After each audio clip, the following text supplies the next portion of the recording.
So, with the flow of information with the A's and John Fisher and this stadium, Vegas is really busy and there's a lot going on. And I think outside of the one dude at the RJ who covers the story, we cover it here and there, but we're just kind of waiting for something to rise up from the ground. Supposedly, June official groundbreaking ceremonial towards the end of the month, and something will rise from the ground in July. I think a lot of people here are like, hey, I'll believe it when I see it. Yep. Bernie Brazil covered the front end of the story with the A's and that stadium deal and then moving here. And he always had a really good YouTube page. He's made a transition into being like the stadium guru, like for everywhere in the country. And I wanted to bring on Brady here on Cofield and Company.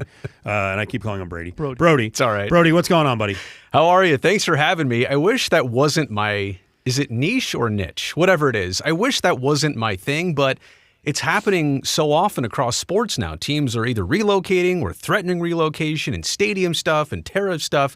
It's just getting more hairy as the days and weeks goes on. And obviously Las Vegas is right in the middle of it. So I wish that wasn't my thing, but it is so interesting. It totally is. I mean, last week we had on a guy who's covering a lot of this for a radio station in Kansas City, Soren Petro, and he's like, listen, the tax that you get on the front end, whatever the bonds and all that, it never ends, too. So it's ongoing when they're asking for improvements and more monies, and we want to get to all this. But first of all, I got to find out from you, since you're covering this story really closely and Bertie Brazil's with us, the Athletics to this point in Sacramento, give me a grade. Like, we don't have to talk about it on the field, but has it worked from a stadium and crowd standpoint? In fairness, I have paid not one stitch of attention to the Athletics this season, and that is because if pizza just gave you food poisoning, I'm not really hungry for pizza right after that. Look, I lost my job in the last year, directly connected to covering the A's. And, I think I would have quit being a fan a long time ago, too, if it weren't for my work. So I've kind of just let them sail off to Sacramento. However, to the point, and I just wanted to declare where I'm at with all this, not following it on an everyday basis anymore. But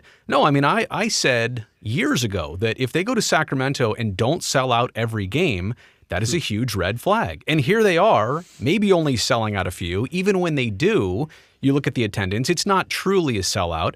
And I don't blame Sacramento for that. Let's be honest here. People thought I was critical against Las Vegas. All of you listening probably to this in southern and northern Nevada, it's not Las Vegas. It's the situation. I'm not saying you don't deserve a team. I'm not saying Sacramento doesn't deserve a team. How could you entirely support what's going on? But if you're looking at it from a support standpoint, I don't know that it's fully there. It's probably worse than anybody actually really expected because they're not getting the full commitment up there. It's a weird situation. Is this a tryout? Is this not a tryout? I think it's not a tryout, but I think a lot of people are now realizing that and saying, all right, we're going to go check it out once or twice, but after that, I don't know that we'll hang in with it.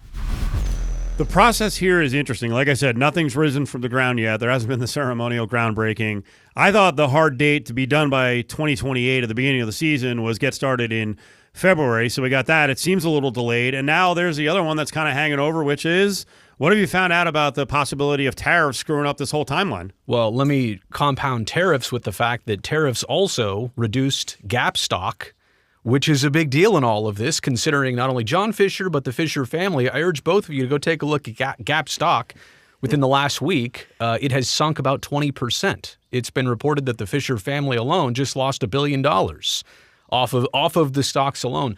I want to go back to this, though, and actually, can I ask both of you, I mean, you're in Las Vegas. You would understand this better. If you really were having a groundbreaking later this month, and if you look at recent groundbreakings of MLB stadiums and all of the pomp and circumstance and all of the invited guests and the governor's got to be there and everybody else, wouldn't you think that if this were actually happening like in this month of June, that the invitations would already be out there, like that your radio station and television stations would know about this, would be ready to cover this, would be ready to televise this? It's not happening on a moment's notice. So when is it actually happening? And I think the question is rhetorical. If it didn't happen already, and it's still not happening right now, it's not to say that it will never happen, but something's obviously going on. There is a red flag going on here that nobody obviously wants to talk about. I would love to know a date. I received an email from a colleague who's going to be on vacation. He said, Willie, I need you to do some stuff at the end of June. Besides UFC 317, do the advance. Oh, and by the way, the groundbreaking may take place, so I'll keep you posted on that. Well, it's June 2nd. Right. And the last week of the month is 3 weeks away. Can I ask, is this for AP or Sporting Tribune? For the Associated Press. For the Associated Press. There you go. We don't even have a date. I mean, isn't not even an embargo date, just so we can make plans to have a photographer, right, and be out there for the whole. Media, not for AP. Media usually gets a heads up. And guys, let me just say this. I got so much kickback from people in Las Vegas thinking that I'm against Las Vegans and all of this. And it's just to say that this was the conversation months and years ago, that you don't know the backstory and all that's happened to get to this point. And that's why right now, this delay of even groundbreaking, and for some to say in Las Vegas that groundbreaking has already started. I've seen the drone shots. I know what's going on there. They are moving dirt. There's no question about that. Half of that has still been the demolition of the Tropicana Hotel. There's a lot of work to make it a flat canvas and a fresh start for whatever goes next there. Half of it's that. There is some excavation that's being done. But to your point, you've seen it. There's nothing rising from the ground. There's no actual groundbreaking or construction. And whoever does that before they do the ceremony, it doesn't make sense, but it also does make sense. I thought it was interesting last week, and I'm not sure how much attention it got. And I watch David Sampson a bunch because he's got really good takes on especially the money end of things. And he was talking about Aramark, the concession company, appearing to invest about $175 million, which 100 of it may actually go to an ownership stake. He was talking about that they bought in ownership at a stake of like 5 or 6% based on the real valuation. Right. It's a big question mark what that cooperation really is, because I watched David Sampson talk about it too.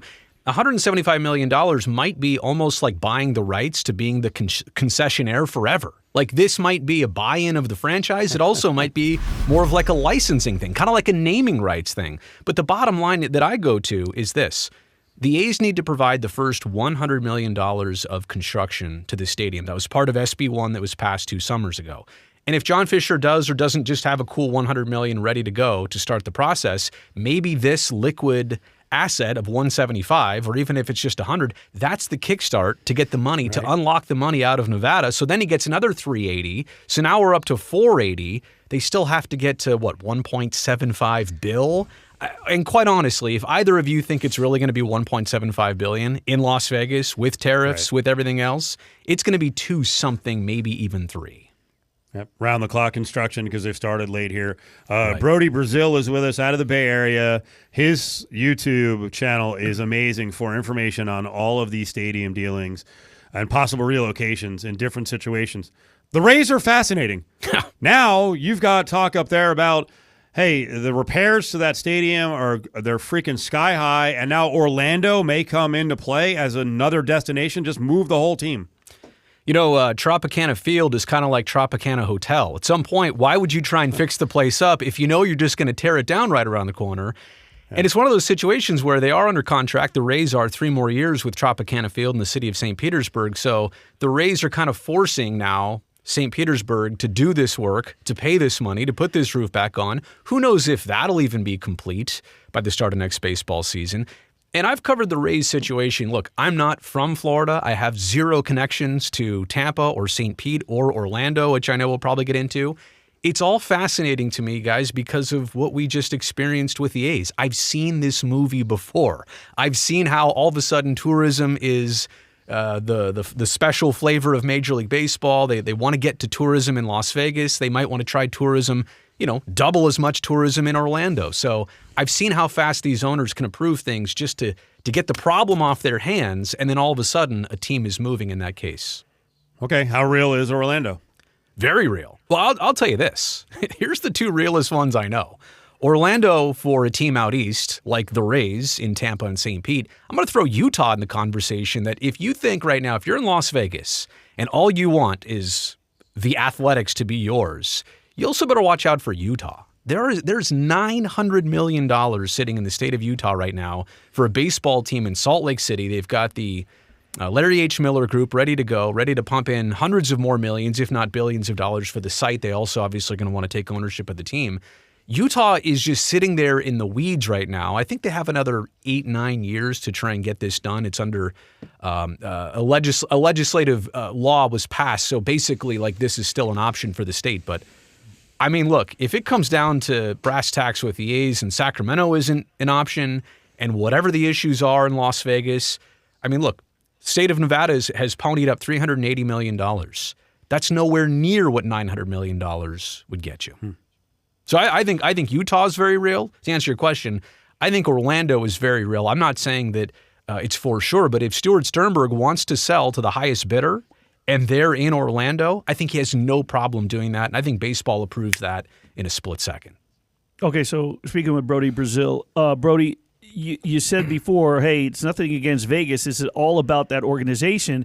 But just then you just said, whatever Vegas's issues are, there are no real issues here in Vegas. This has to do with the A's. Do you think it's are we back? Right. Are we not you, but are we going backwards where now it's 50-50 that this team is coming? I should have been more clear on that. When I said Vegas issues, I meant A's issues in specifically Vegas. Las Vegas. No, not. Okay. I know Las Vegas gets things done. To be quite frank, this whole time I've used the analogy of a little kid at a birthday party and the piñata and a parent, right? And the A's are the kid with the bat in their hands, and they can't hit the piñata in Oakland or Fremont or San Jose or wherever. And all of a sudden, the parent kind of puts the hands on the shoulders, and the parent is Las Vegas, twists them around and says, "Here, Billy, take a spin to the left." That's Las Vegas helping the A's hit the piñata. So, no, my thing is if the A's have issues and finance, I mean, and Bally's being part of the site that's maybe not in a great financial position as well to furnish the rest of that 35-acre site.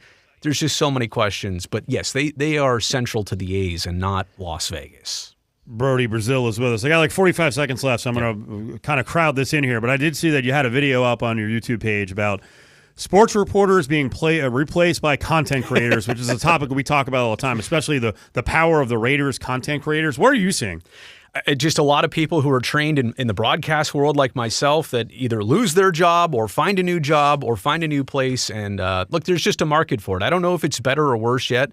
Only time will tell. But there's a lot of people who are breaking out of the mold and they're not buttoned up anymore, wearing a suit and tie like I used to do. And maybe they're more trustworthy. Maybe they're not. But it all comes down to personalities and the mold of what a broadcaster is and isn't anymore has totally changed. So I guess maybe I made that selfishly. I'm kind of part of that transition, but we'll see where it goes. Well, I think it's really important because this sort of stuff that, as you said earlier, is a niche. When in TV, you're going to get minutes upon minutes to talk about this. You need long form, and now this is where the home is for long form up on YouTube and the web. That's right, and people are cutting their cable and not watching traditional television as much. I know your radio program is put on a number of different platforms, and the reason you do it is because that's where the eyeballs and the ears are. So I credit you for, all of you for being one step ahead of all that too. That was kind of my point. We're trying, right? We're all trying. Great spot, Brody. We appreciate it. Thanks for the quick response, and let's get you on down the road when we have some more developments with all these stadiums, not just Vegas, okay? Literally anytime, guys. No problem.